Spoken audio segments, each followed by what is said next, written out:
পুলিশকে ফোন দিব স্যার? যা ভালো মনে হয় করেন।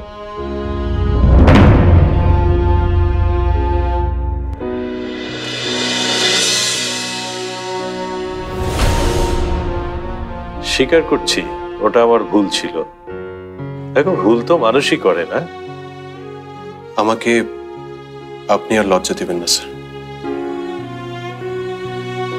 আপনি তো আমাকে অন্ধকার জগৎ থেকে আজ আলোর জগতে আনতে সাহায্য করেছেন।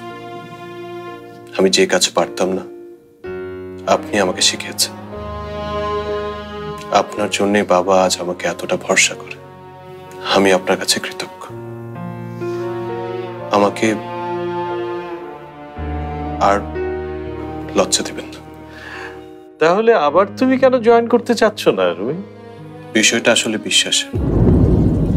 আপনি আমাকে চাকরি দিলেও আপনার মধ্যে কোথাও না কোথাও এই ব্যাপারটা ছিল যে আমি অন্যায় কিছু করতে পারি। তাই যখন আমার বিরুদ্ধে অভিযোগ আসলো তখন আপনার সন্দেহ আপনাকে আমার কথা শুনতে দেয়নি। তুমি যা বলছো তা হয়তো ঠিক, কিন্তু মানুষের মন তো। ভেঙে যাওয়া বিশ্বাস কখনো জোড়া লাগানো ঠিক হবে না স্যার। জোড়া হয়তো বা লাগবে, কিন্তু দাগ থেকে যাবে স্যার। আপনি হয়তো বা ভুলে যাবেন, কিন্তু সবাই এই ঘটনা ঠিকই মনে রাখবে। আর সবসময় হয়তো বা আমাকে সন্দেহের চোখেও দেখবে। বুঝতে পারছি, তোমাকে জয়েন করার ব্যাপারে রাজি করানো যাবে না। করাতে পারলে ভালো হতো। তোমার কাছ থেকে অনেক কিছু শেখার ছিল আমার। আমি তাহলে আমার কোনো বন্ধুকে বলি তোমার জন্য একটা চাকরির ব্যবস্থা করে দিতে। না স্যার, তার প্রয়োজন হবে না। একবার যখন আপনাদের হাত ধরে আলোর পথে চলা শিখেছি তখন এই রুমি কোনো না কোনো পথ ঠিকই খুঁজে বের করে নেবে। জানি তুমি তা পারবে মাই সান, কিন্তু তোমার প্রাপ্য বেতনটা নিতে চাচ্ছ না কেন? এখানেও সেই বিশ্বাসের প্রশ্ন স্যার। এই টাকা দিয়ে আমি যাই কিছু করি না কেন, একটু দ্বিধা, একটু অবিশ্বাসের গন্ধ ঠিকই থেকে যাবে স্যার। আমি তাহলে চাই স্যার। বসো বসো বসো। যদি তোমার কখনো মনে হয় যে কোনো কাজে তোমার এই চাচার সাহায্য প্রয়োজন, তাহলে জানাতে একদম দেরি করো না। ঠিক আছে, আপনার কাছে একটা অনুরোধ করতে পারি?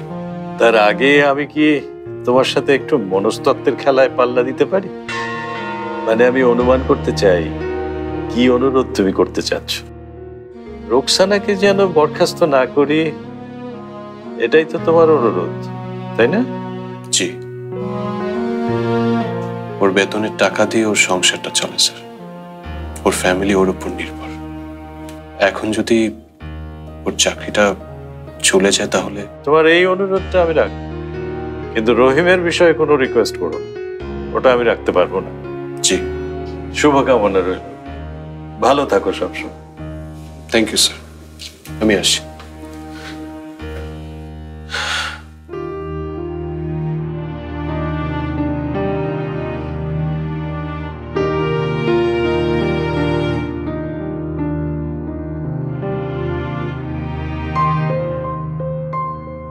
হ্যাঁ, আমি একটু হামিদ সাহেবের সাথে দেখা করতে চাই।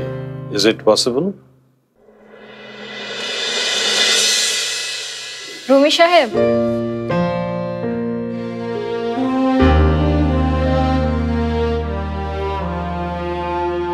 কিছু বলবেন? দেখেন রুকসানা, আপনার উপর আমার কোনো রাগ নেই। আমি জানি আপনি কাজটা কেন করেছেন। অ্যাকচুয়ালি আমারই ভুল ছিল। আপনার সাথে এভাবে ব্যবহার করাটা আমার মোটেও উচিত হয়। আমাকে মাফ করে দিন।